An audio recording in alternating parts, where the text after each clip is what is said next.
Hi, my name's Sarah Grace. Thanks so much again for joining us on this week's episode of Let's Talk. Today, I'm going to be joined by my good friend, Nicole, and we're talking all about how relationships have impacted our lives, specifically mentorship relationships. We're talking all about discipleship and what that's done for us in our lives, how to find a mentor, how to be discipled, how to draw from the people who are discipling you. So this is going to be an awesome episode, really practical, and I hope that you enjoy.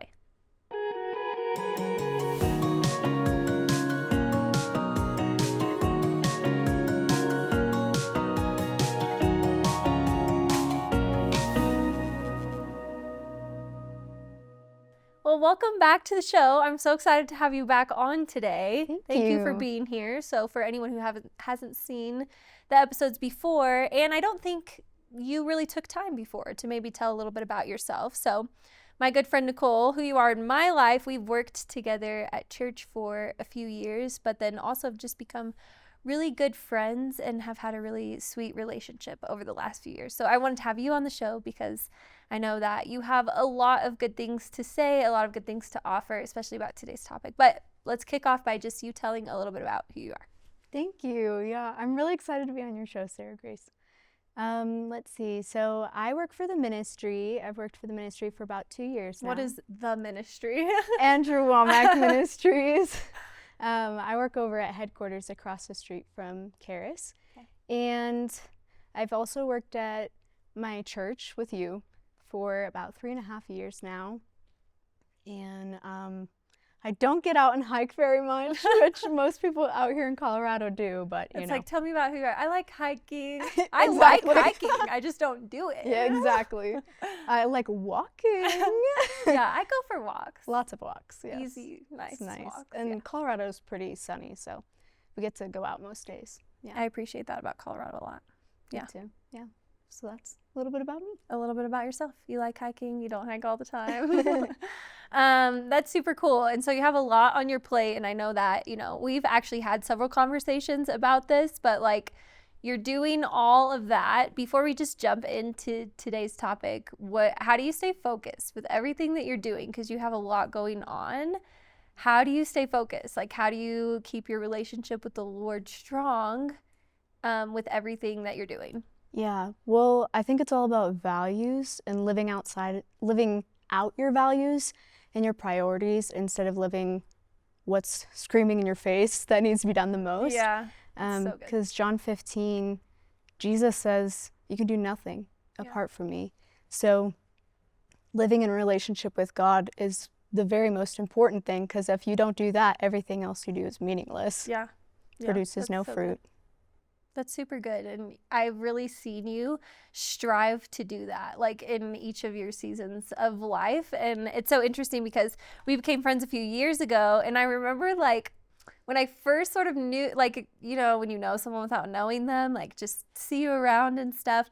And I remember you like had tons of friends and were always doing like super fun stuff. And then watching you go through school and then having more responsibilities on your plate. And I think the one thing that's been consistent is you've always really pursued relationship with God, which it's super inspiring to watch. And for this season of the show, we're talking all about relationship with God and with other people and stuff. And so I think that that's a reason why having you on today's episode is really awesome, because you live this out. It's not just something that you talk about. So the topic today is all about mentorship, and we are both people who have had a lot of mentors or just like mother and father figures in our lives and and they've really helped us grow. And so I thought that you'd be a great person to bring on to talk about all this. So let's just jump into the topic. So what's been your experience, I think, with mentorship? Why do you think it's important? You can just tell us your stories. Tell us the things that the Lord showed you through having mentors in your life, and take it away. Yeah, well, I think mentorship is so important because you want to live a life of humility. And if you're not open to correction or feedback, or even just being willing to model your life after someone else, like Paul says, follow me as I follow Christ. If you're not willing to do that, then it might show that maybe you have some pride or think that you're all that, but like to know that no, I need other people. I need other people to help me grow. My experience with mentorship has been kind of varied. I've had some people that I've asked them, hey, will you mentor me? And I consider them a mentor in my life, like you. And then I've also had some people that I never verbally said it, they never verbally said it. It was just kind of, that was the relationship. Yeah. I've had poor mentorship experiences where maybe I viewed somebody as a mentor and they didn't necessarily see me in that light. Yeah. There was one girl that I had reached out to about something that I wanted help with, and we had a pretty good relationship. I felt like I could really come to her with these things, and I had texted her about it, and she didn't respond to me for probably a month, and I realized, like, oh, okay, this is something to take a little more seriously. We're not on the same page, yeah. Yeah, take it a little more seriously, make sure you're on the same page with people. But, yeah. What are some practical ways to do that? Like, if someone's wanting a mentor, how do you know this is the right person? Like, I know I'm going to click with them. Yeah, I think, like, you need to pray and ask the Holy Spirit and be led by the Spirit, because with that girl, I was not led by the Spirit. I just knew her, I liked her, I thought she was pretty cool, you know, but, like, I didn't really pray about it or seek the Lord about, is this somebody that I'm supposed to be mentored by? And I think also you want to see, how do they live their life, and do I want to become like them? Because you become who you hang around, you know? And especially those you admire. Yes. Yeah. So seeing, do I want to be like this person? Yeah. And then also seeing, is this who the Lord wants me to be like? Is this who God wants me to receive from? Yeah. I think for sure. That's so good. And when we talk about mentorship, like, the word mentor is not in the Bible, and I'm super passionate about mentorship. So for a while, I sort of like struggle with that. Like, is this even biblical? But I think that it comes back to the idea of discipleship. So really, I think that mentorship is really just maybe a modern term of like discipleship, really. For sure. And I think that when you're looking for people who you want to be discipled by, you want to look at people who are excelling in areas that you want to excel in. Maybe that's not the same across the board. Like, they're excelling in every area of their life, and I want to excel in every area of my life. But it's like, find the things that you do need to grow in, and find people who are excelling in those areas. I've heard, like, you want to find somebody who's even just a few steps ahead of you. Yeah. Like, you're only a couple months older than me, but when I asked you to be my mentor, I saw that, like, you're a few steps ahead of me in some areas, and I want to grow and learn from you in those things. So you want to find somebody they don't have to be light years ahead of you, but even just a few steps. Yeah, and I've had girls, like what you said, like girls my age, ask me to help them in a certain area, and it's like, I don't look at that and be like, wow, I'm just so much better than them. But it's like, okay, if the Lord has done something in my life in an area, I want to be able to offer that. And for me, that's always a huge honor. And I think sometimes we're scared to ask people to mentor us, because we're like, oh my gosh, like, what if they don't think well of us or whatever? Like, but I think that when I have seen the tables turned, like, I love when people ask me. 100%. I feel super honored by that, you know? Yeah, and I think even with you, like, I felt really nervous. Like, I'd never asked someone to mentor me before. So I think I kind of beat around the bush, and I was like, I'm really looking for a mentor. I was like, is she asking me? Like, what's happening right now? So I think there's some relationships where you don't have to do that, and like, go outright and say it. Right. You know, be led by the Spirit. Like, our pastors, I know that they're there to mentor me, to be like a mother and father to me. But if I'm wanting something more serious or like intense or like accountability on things, I think it's really important to ask and not wait for that person to ask you, like, hey, can I mentor you? But like, to ask, I should have asked you and said, hey, will you mentor me? But you ended up coming out right and being like, do you want me to mentor you? Yeah. Which was perfect, Yeah, so why does mentorship help us? What even is, for someone who maybe doesn't have a mentor, what is that supposed to look like? Yeah, I actually was going to ask you the same thing. Okay, like, well, we'll both share our thoughts. Okay, well, I think like the purpose of mentorship is to see fruit produced in your life. Yeah. You know, like when you're driving in a car, you have like mirrors so you can see your blind spots. And even when you look in the mirrors, you're supposed to still turn and look at your blind spots, because there's areas you could be hit if you're not aware of your surroundings. Right. And I think it's the same with us. Like, we have to be aware of our lives and Yeah. aware of how we're impacting the people around us. What's our relationship with God like? And there's multiple areas you can be mentored in, but Right. it's to help see the blind spots. In the areas where you want to see fruit. That's Yeah. super good. I love the analogy of blind spots because I think that it can be really easy to be like, well, the Lord, I don't need those relationships in my life because the Lord's going to show me, like the Lord will show me. And the truth is you just don't see what you don't see. And so I love that you used the illustration of blind spots, because to have someone in your life who can call you up higher in an area, and it needs to be someone who loves you and believes in you and those types of things, but like they can call you up higher and say, this isn't who you are. Like that actually isn't part of who you are, and call you up out of those things. Absolutely, Yeah, that's so good. And I think too, you were saying earlier that you were wondering if like mentorship is even biblical. I was wondering where you found it in the Bible. Like, where have you seen mentorship? Yes, this is so good. I actually have the scripture already open, so it's perfect. There's a lot of concepts of this, but I think what I went back to mainly was discipleship. Like, I think that discipleship is super obvious. And the Lord said before he left, Jesus said, go make disciples. And so that's been, I think the thing is like, when I've been the one doing mentorship with younger girls, what I found to be super helpful is like, am I discipling them? Which is, am I helping them in an area learn to produce fruit? Am I helping them continue in the word? Am I helping them have relationship with the Lord and pointing them to that rather than pointing them to myself? Like those are the questions I asked, like, am I actually doing discipleship? But also, I think that this is a super great verse for, especially when you're drawing from people who are older than you and have more life experience than you. This is Psalm 145 in verse 4. It says, one generation shall praise your works to another and shall declare your mighty acts. I will meditate on the glorious splendor of your majesty and on your wondrous works.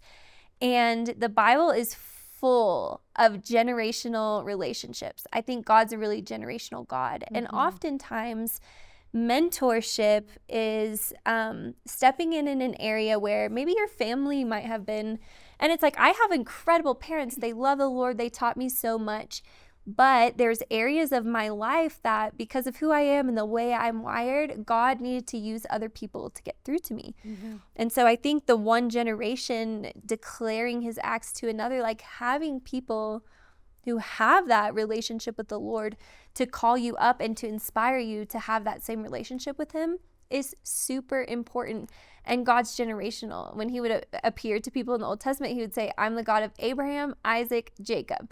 And so he's showing this really generational picture. And I think mentorship is a lot of times stepping into the areas of discipleship that people haven't had, maybe in their natural family or, you know, just in the circles they've been in. And we get to, for a season of people's lives, be that link, I guess, in a generational chain that helps them to develop into knowing the works of the Lord. Yeah. For sure, Yeah. Would you mind to read that scripture again? Yeah, so it's Psalm 145, verse 4. It says, one generation shall praise your works to another and shall declare your mighty acts. I will meditate on the glorious splendor of your majesty and on your wondrous works. And so I just think it's super good because we're passing things down. And even if it's not, you know, somebody who's 35 years older than you, you're passing things down that you've learned. And even if it's in your same generation, you're like creating this pipeline of things that the Lord's done and handing it down to other people. Absolutely, yeah. Yeah. And I love what you were saying earlier about just that you don't want to create a follower of yourself. Yeah. It's not about creating a follower of Nicole or a follower of Sarah Grace or a follower of anybody other than Jesus Christ. And that's probably like the best mentorship advice I've ever heard. And that was in a training to be a mentor. Yeah. And I'd had multiple mentors at that point, and I'd never heard that. Yeah. But that the mentor should always point back to Jesus and not back to themselves. Yeah. Super important. So how has mentorship helped you just in your life? If you have some like testimonies or some things specifically that you could share to encourage someone, like what's the point? What's that really done in your life? Like what's been your testimony? Yeah, well, I think like you were saying earlier that it's not just about calling you out, but calling you up higher. And I know that I had my youth pastors growing up again, never outright said that they were mentoring or discipling me, but that's the same with my pastors. Yes. But I would go over to their house all the time, see how they lived as a family, and see their values played out in their lives. Like, it's not just like we're talking about this, but we're living it. Yeah.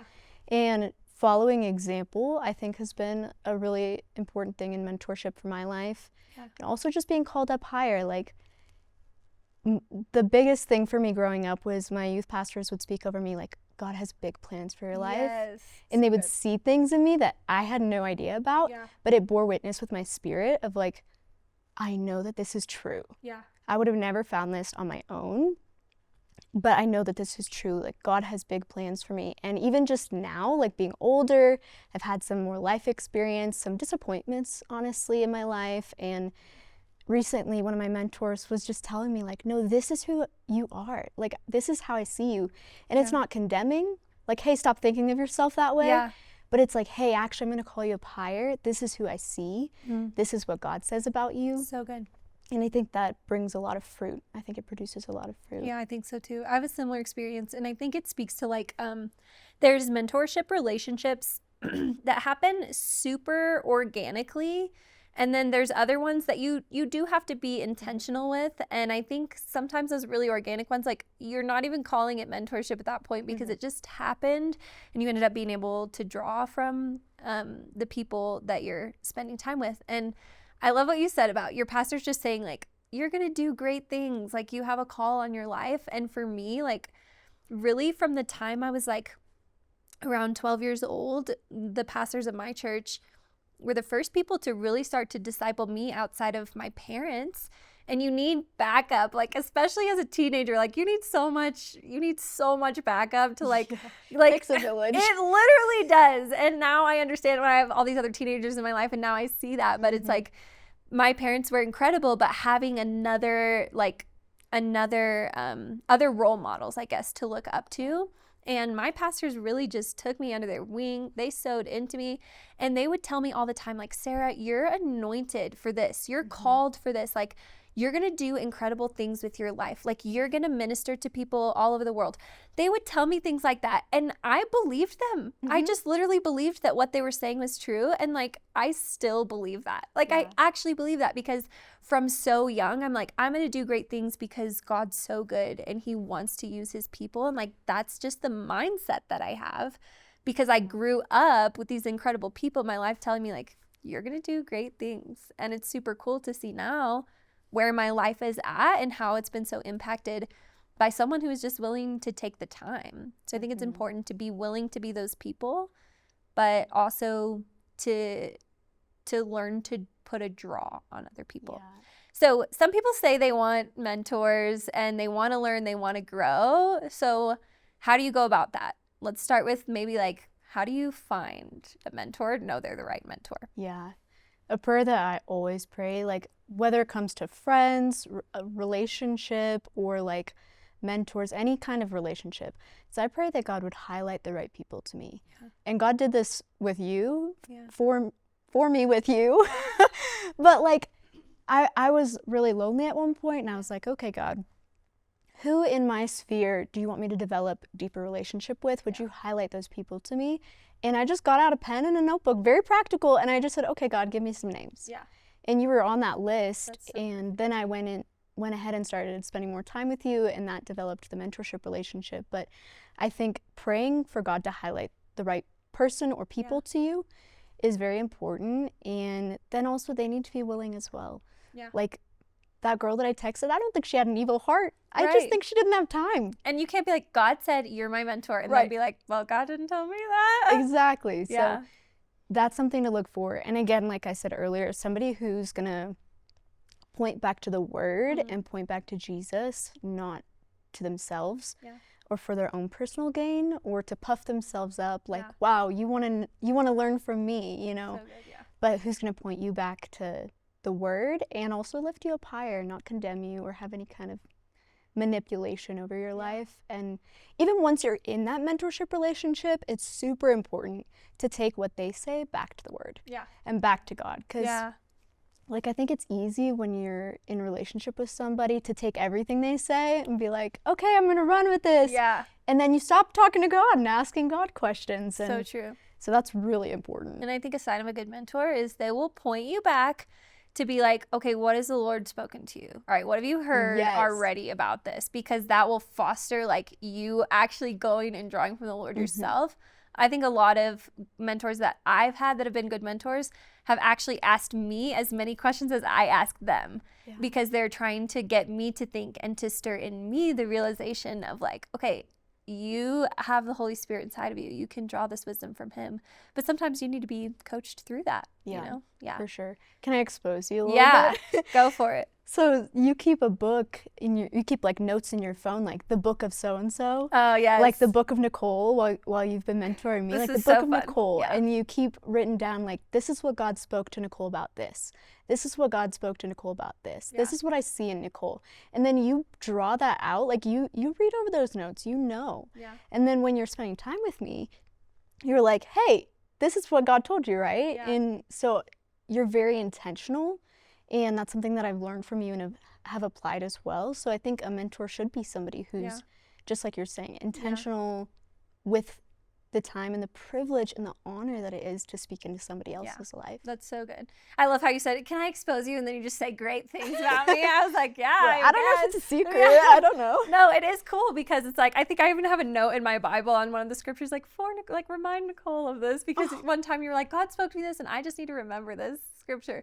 And so I think that, that's a really good, It's so sweet. a really good way to draw it out of people if you're in the mentor position. But then if you're being mentored, I think what's so important is to know how to actually put a draw on the people who are mentoring you. Because I think so many times what happens, like you sit down and you kind of expect them to like, all right, what do you have to say to me? You know? And it's like, you need to have questions ready. You need to put the draw on. You need to be the one like being diligent about those things. I think is super important. And again, they're not God, but you are meeting with them for a reason. And so putting a draw on the wisdom. So I guess, what are ways that we can put draws on the mentors in our lives? Questions and... and even just like asking practical application questions, asking spiritual questions, modeling your life after theirs, and seeing, like, taking notes, like, hey, when this situation comes up, this is how they responded. And then you can ask them, like, why did you respond that way? Or what was it that made you respond in that way? So but good. I was actually going to ask you, like, what are the practical things that you do? Do you sit down with a notebook and write out questions you have for them? It depends on like the person. There's some of those relationships that are like, I'm going to find myself going to dinner at this person's house, and those questions are going to naturally come up. And then I have people in my life who they have a lot on their plate and they're very high level thinkers and they're amazing people. And I don't even ask to get together with them until I've got like a list of questions and I'm ready to ask them and I'm ready to take notes. Versus like some of those things are more relational. And there's going to be those times, I think, when mentorship is like super relational and you sit down with those people and you do things with their family. I think doing things, for me, like having people outside of my same season of life to just go do things with them, like what you're saying, because you're going to see how they respond to situations. We want to be moms someday. So it's smart for us to hang around moms and let them, even just their example, whether we're asking them tons of questions or not, even just their example, like letting that sow into us, you know? And so I think, so those times it's like I might not come with a whole list of questions and I might just come to observe and to watch. And then I'll ask some questions later. And then I might have people, it's like, we're going to sit down and have a meeting, like a mentorship type meeting. And those are where I'm going to become, I think, come really like prepared with questions and stuff. Can I ask you a question? Yeah. So you're really good at like evaluating what is producing fruit and what's not. How do you see and know when a mentorship relationship is no longer producing fruit? And how do you go about ending that or starting a new one? Yeah, I think it's just evaluating, like, why did we start this mentorship in the first place? And is that area of my life, like, do I feel like I'm gaining traction here? And that, like, because a lot of times you might ask someone to mentor you and then it sort of happens like this, where you start to think, you know, on the same level maybe as that person. And so I think knowing when to move on, it doesn't have to be a super big deal. You can just say thank you. Like I've drawn what I need to draw from this. And I think for me in my life, there's almost always been people with just like multiple areas. And so I've not come to a lot of places where I'm like, okay, I'm ready to be done. But also it's like, thank you for, like, I don't want you to feel like we have to keep meeting every week. I feel like that I've asked the questions that I need to ask you. I feel like that I've drawn the things that I need to draw from you, and I'm ready to take the things that you've said and continue applying them. Yeah. It doesn't need to be like you cut someone off. Like I think if a relationship gets unhealthy, there's always room to grow apart and to be intentional about boundaries. But I think just honestly, if you got what you needed, that's okay. Like I started this mentorship because here's the things that I needed and here's what I've learned from you. And I'm ready to take those things and run with it. Like, and so I think that transitioning from that can actually be really easy. Yeah, I think that's so good to like not cut ties. Yeah, that answers my question, because like even my youth pastors that I grew up with, I'm not in youth group anymore. Right. I don't even live in the same state as them, but every once in a while I'll call them and be like, hey, I have a question for you. What's your response to this? Yeah. How do I learn from you in this area? And they're not actively in my life right now, but yeah, not cutting ties I think is really good. Yeah, I think so too. And I remember a minister saying one time, like, honor the doors that you came through. And I think it's important to remember, even if you end up growing to a level of like, you might become as spiritually mature or even more so than the person who was sowing into you at one point. And that's okay, but you always need to remember the doors that you came through. I think that's super important to honor the people who have sowed into our lives, because the truth is like we wouldn't be here without the people who have sown into us, who have seen greatness in us, and who have sowed those things into us. Yeah. Man, that's so good. Yeah. It's all about honoring where you came from. Yeah. Yeah. I think about like the commandment to honor your mother and father. Yeah.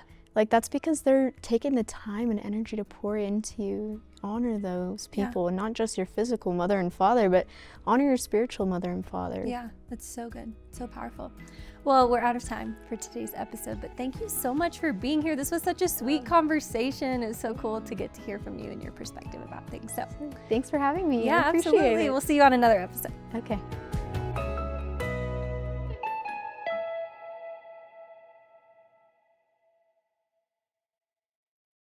I hope you enjoyed that episode. I really loved having this conversation with Nicole. She brought out so many good points that I haven't even thought about before, so I'm super grateful that I got to have her on today's episode.